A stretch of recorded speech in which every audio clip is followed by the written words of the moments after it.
But Uganda, and I bring this up because there's a lot of people like, I don't get your visceral response to things. They're indoctrinating children. I don't see your ass at the Vatican.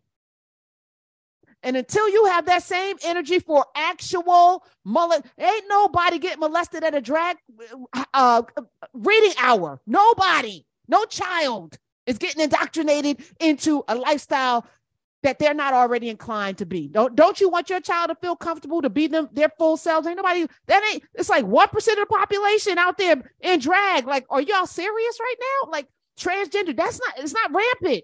You just are seeing it more because of media, but it's always been there. Hell, you had a whole governor of New York that was literally a transgender person. They didn't have the operation in, but yes, I think it was Governor Cornwall. Google search it. And all your founding fathers had on wigs and makeup and high heels. What are we doing? What you big mad talking about, is it a sin? I don't understand.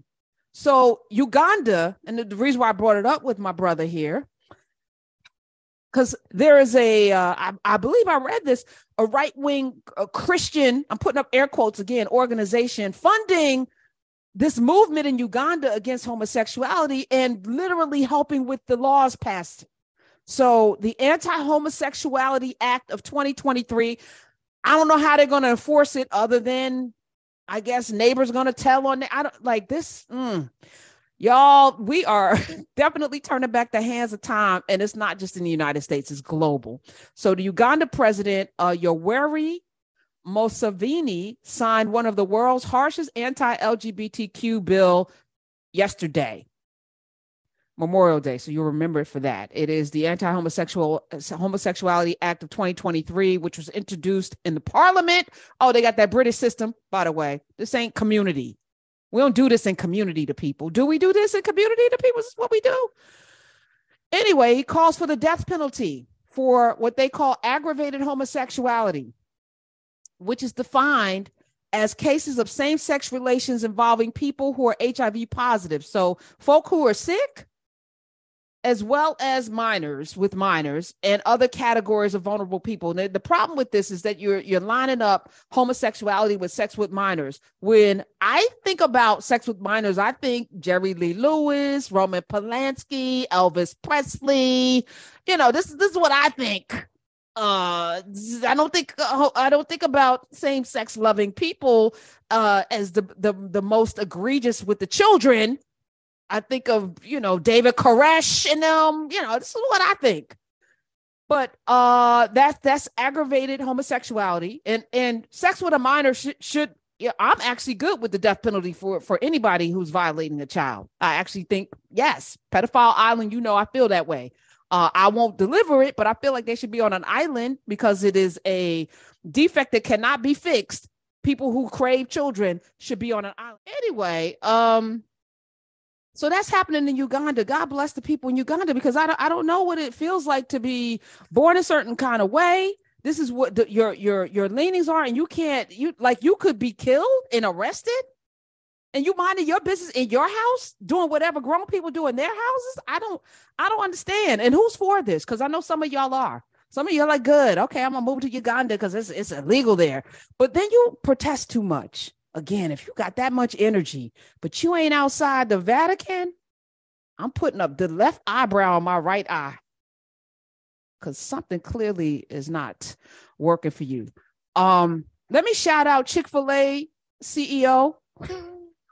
You like that pivot? You're like, what? Somebody just crashed their car. Please, I'm sorry. Do not blame me for that. Random. Yeah, no, not random. Smiz, there's a method to my madness. So his name, and I was like, I don't talk about it. Chick-fil-A, it's kind of delicious. Don Cathy is his name. So he was on this panel. I think I saw Lecrae on this panel. So picture this, it's a 3-person panel. Chick-fil-A CEO Dan Cathy, he's at the Passion City Church. I don't know where that is. Some of y'all may go to it. And Lecrae, who is their favorite Christian Black person, those particular kind of people who claim Jesus, but I'm not sure if they actually live Jesus. But that's me being messy. He's talking like something happened to him. He had an epiphany.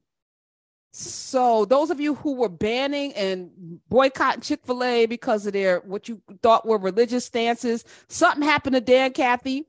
I don't know whether he got him some black love or somebody black in his family. Got his daughter probably, got a black grandbaby. I don't know what happened, but something happened to him because play it, Smith. This is what he said. Some of our closing moments here about a story that was shared with me by a dear friend who shared with me about a revival that was taking place at a church in Texas. And at that revival on the front seat was an older African-American man that was sitting there. And this young man got up that was there in that service. And he'd been so gripped with conviction about the racism that was in that local community in a small town in Texas that he took a shoe brush and he walked over to this elderly gentleman and he knelt on his knees and began to shine his shoes. And tears began to flow in that service. It was an attitude of conviction.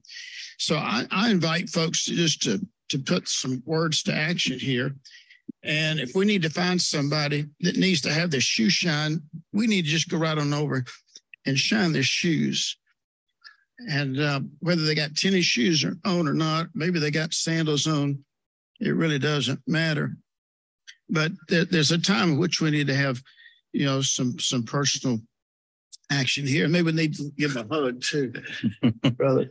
And some stock in Chick-fil-A. But I bought about 1,500 of these, and I gave to all our Chick-fil-A operators and staff a number of years ago.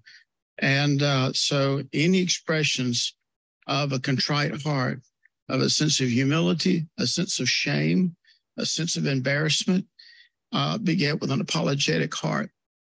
Okay. So he got down on his knees and shined, I think that was Lecrae's sneakers. Now, I feel like it's a little extra, but I'll give him an E for effort, Dan Cathy. And I feel like, yes, a sense of shame, a sense of embarrassment. Yes, all of that. He said all whites should get on their knees and shine black people's shoes. I don't want you shining my shoes. I just need you to get the hell out of the way and stop being so damn hateful. And if a child of mine knocks on your door because they're lost, don't shoot them. If you happen to be law enforcement and somebody's having a mental health break, don't shoot him with ketamine or kneel on his neck or go into somebody's home with a no-knock warrant, which is illegal now, or bust in somebody's house and start shooting, because human beings are here. Human beings are here. And I just need you to see everyone as a human being. You ain't got to even like me. That's not even a requirement. But what you're not going to do, not on my watch. I don't need you to shine my shoes. And I don't even need an apology from you. I need your actions. I need you to raise children that don't parrot this narrative. And as I just, had that conversation with David Vevers, how about we start with not even identifying ourselves as a white man, as a white woman? Like, it's a made up construct now. You can't hide. So why are you still wedded to it? Well, what am I? You're a person. You might be Irish, Italian, Polish, German, Portuguese. You could be a lot of different things. But once you identify yourself as white, you've bought into a power structure that's sole purpose was to demean and dominate other people. Now, some of you like the domination part,